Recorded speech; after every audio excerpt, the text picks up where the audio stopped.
What does your body feel like in zero gravity? What inspires you to become an astronaut? What exercise do you do? And do you sweat in space? Would a yo-yo work in microgravity? So it works.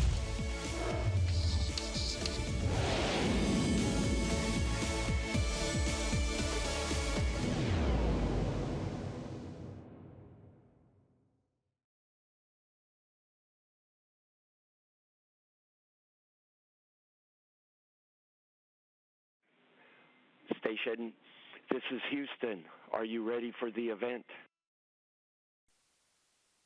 Station is ready. Brookwood Elementary, this is Mission Control Houston. Please call station for a voice check. Station, this is Brookwood Elementary. How do you hear me? Hello, Brookwood Bears. We hear you loud and clear. How do you hear us? We hear you well. All right, can I get started, everyone? Good morning from Brookwood Elementary. I'm Kathy Gallagher, principal here at Brookwood Elementary, and we have about 110 fourth grade students here in the library who are out of this world excited to interact with you guys. We also have fourth grade parents, about 15 friends from NASA, some district personnel, and 3 special VIPs that I would like to introduce. Miss Eloise Arnold, who is our special education. She's our special education team That name sounds leader. familiar. Yes, it does. And Mr. Arnold's wife. I just lost my mic, everyone, just so you know. Also, we have Mr. Arturo Sanchez, who is our Deputy Director of External Relations at JSD. He's a CCISD school board member and a parent at Brookwood. We also have Mr. Mike Fink, who you guys may know. He's Spanky. an astronaut, yeah. So Ms. Gutierrez, our fourth grade team leader, is going to help facilitate questions, and we're excited to get started. We're ready and excited to be with you. Good morning. The kids are very excited to ask these questions, so we'll get started right away.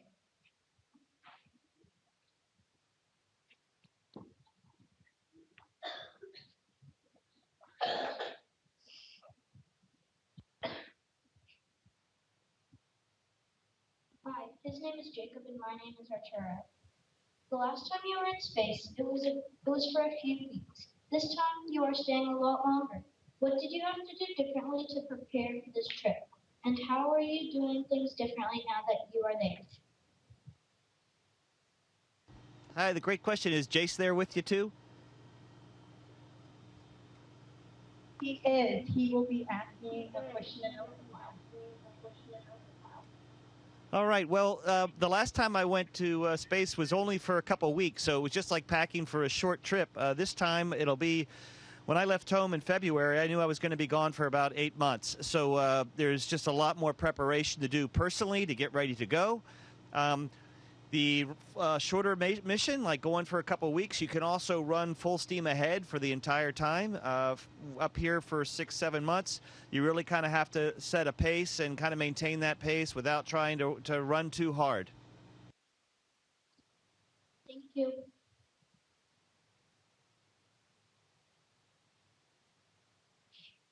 Hi, my name is Adeline. What are the differences in your experience as a pilot on Earth versus in space?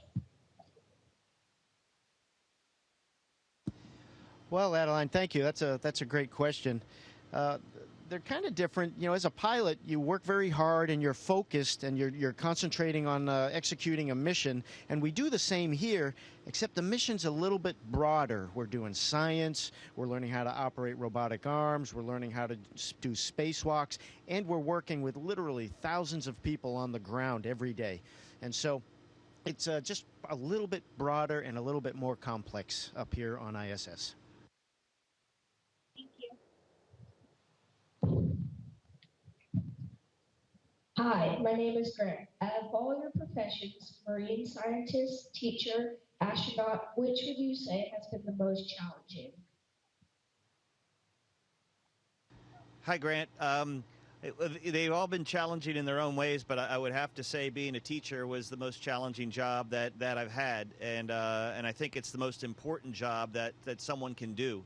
So make sure you thank your teachers each and every day for all their dedication and hard work that they and the commitment they have to making you successful. Thank you. Hi, my name is David. What about your work on the ISS has surprised you the most? Hi, Kennedy. Thank you for asking a great question. The biggest thing that surprised me, it was a really good surprise, is that there's literally hundreds and thousands of people that we work with every day that work really hard to integrate all of our systems, operate our systems, and all of the science and complex things that we do. And it's very difficult and challenging, but the team does a great job putting it all together, and so that was a really nice surprise to see how well that whole system works. Thank you.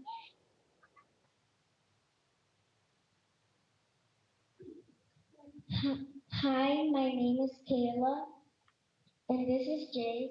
How has being a teacher helped prepare you to be an astronaut? Hey, Kayla, did you say Jacob was with you? Jacob was with the first question. Oh, Jace is with you. I missed Jacob was earlier. Okay, hey guys. Well, you've seen your teachers at work. You are doing about 1 million things at once all day long, and being a teacher is a very demanding job because of that. And I think just having that experience where you're trying to keep track of a lot of things really helped prepare me for what we do up here. Our days are pretty full, and there's an awful lot to keep track of, like microphones that want to float away from you. Thank you. Hello, my name is Joanna. We recently learned about astronauts exercising in space. What's your favorite type of exercise in space? Well, my favorite exercise is riding the simulated bicycle. We call it Cevis, and it's actually attached to this big bracket right here. It folds out, and it's got 2 pedals, and we climb on it, and we put our back against this cushion. We hang on to the handles, and we just pedal. So we put on our little MP3 players, and we listen to our favorite music and just ride away. Thank you. Pedal and pedal and pedal, never get anywhere. What is your objective for this mission?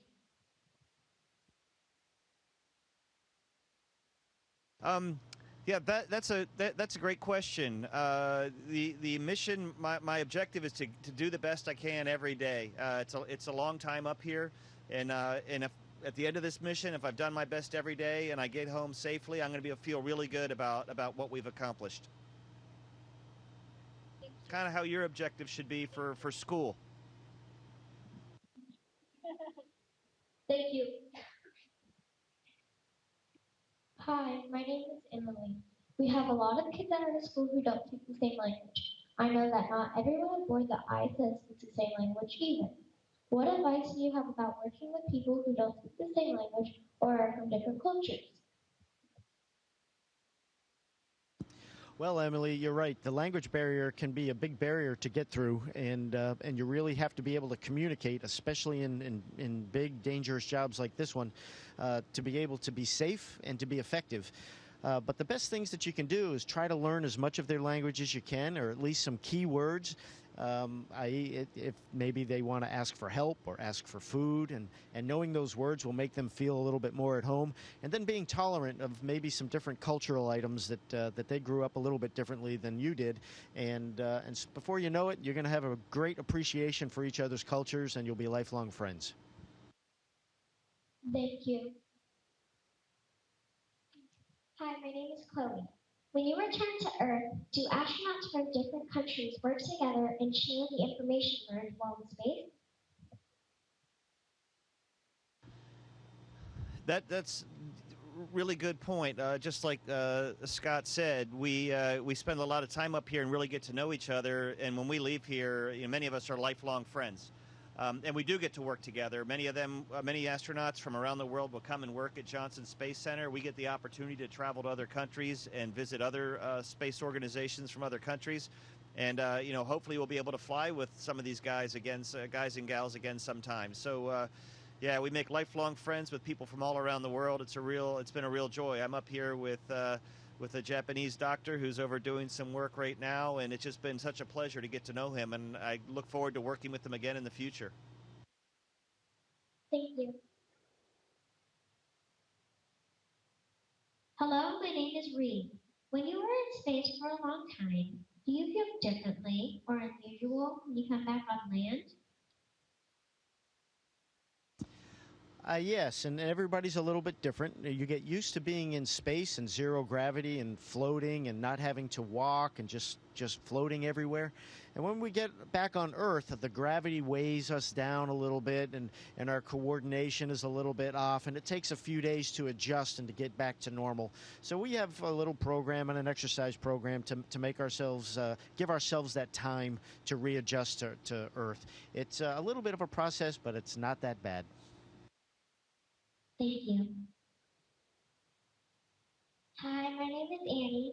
After living and working in aquarium and now in space, how does the effect on your body of those two environments compare?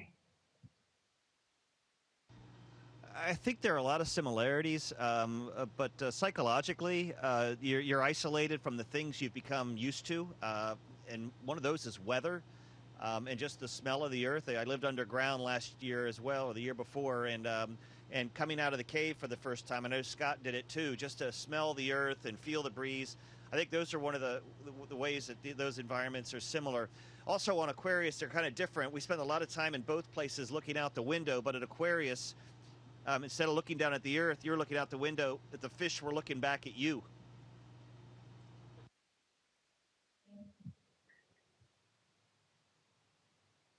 Hi, my name is Jose. At Brookwood, we learn about good character.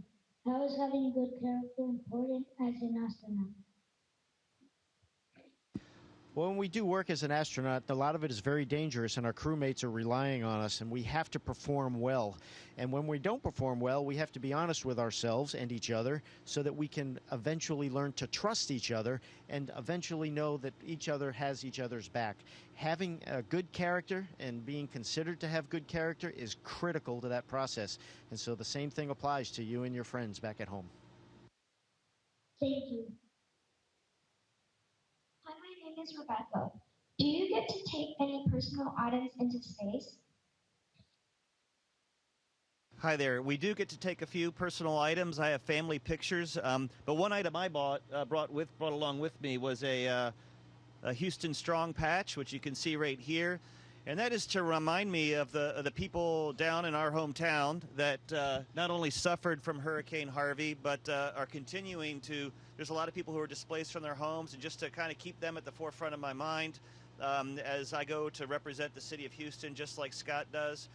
As Scott will be representing the city of Houston, and just to kind of keep them at the forefront of my mind, even almost a year later.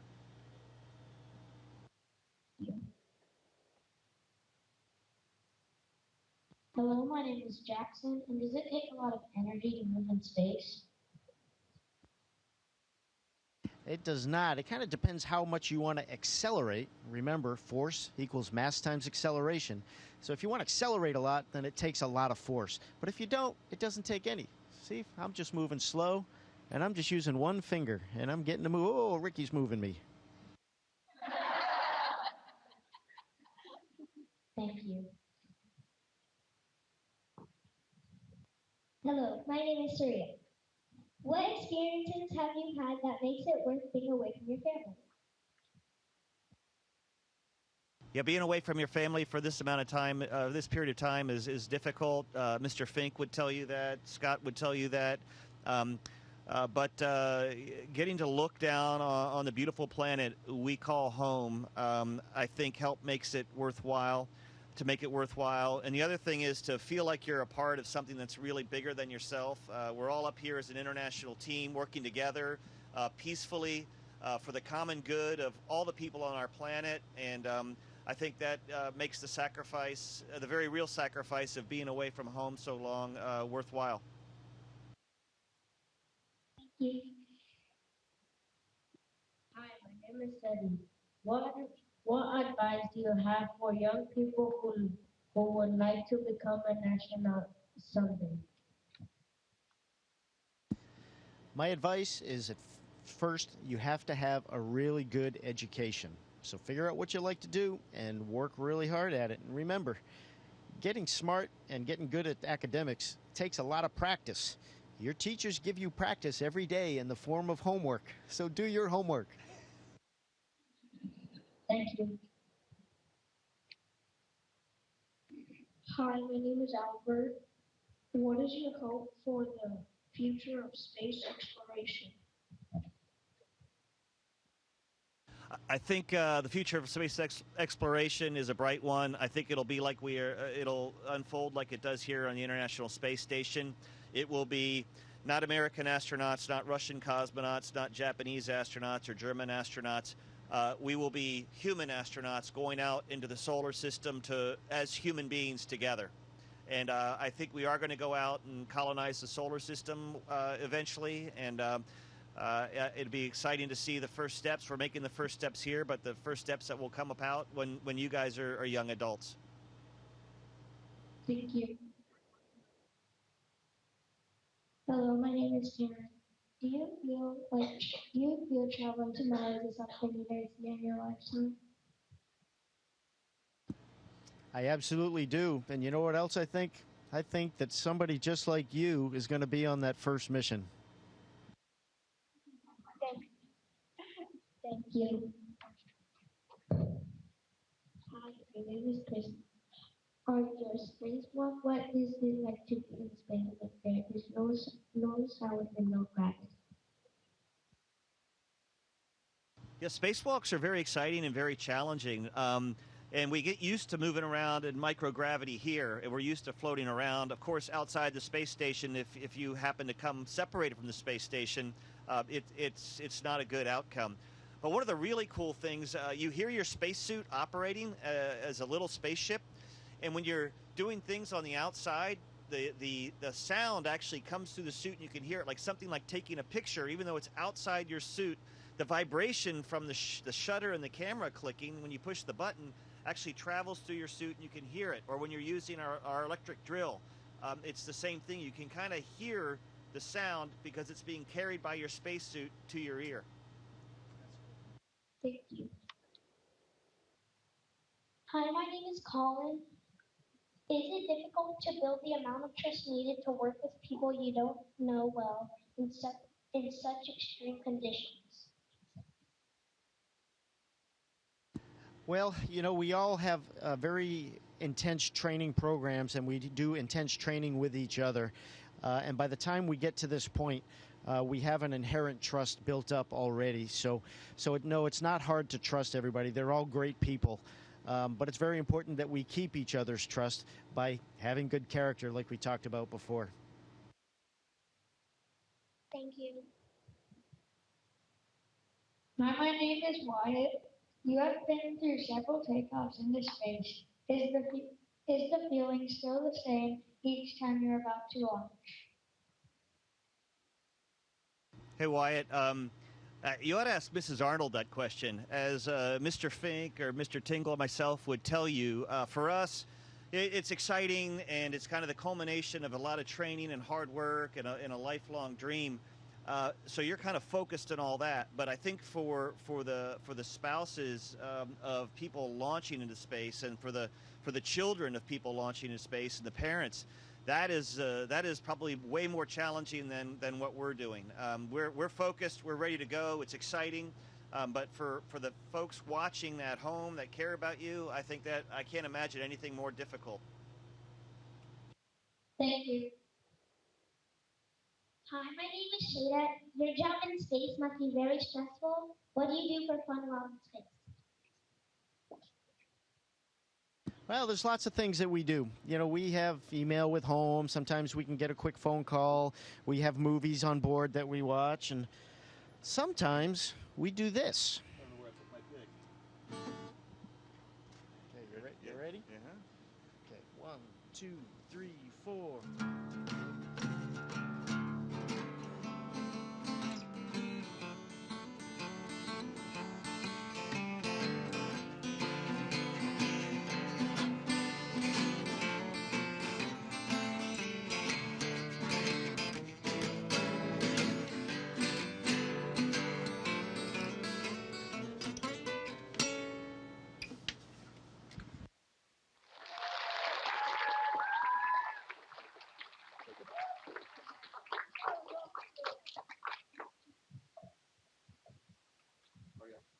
Okay, so thank you, Mr. Arnold, Mr. Tinkle, for spending time with us this morning. You've been an inspiration to us all. Thank you so much. I know there was one more question. I have no idea. Maybe go back to the classroom one day. But it's a pleasure to be with you guys. Ms. Gallagher, thank you for hosting. And all the best. Look forward to seeing you when we get back.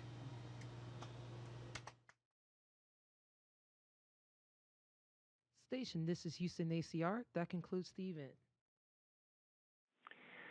Thank you, all participants from Brookwood Elementary. Station, we are now resuming operational audio communication.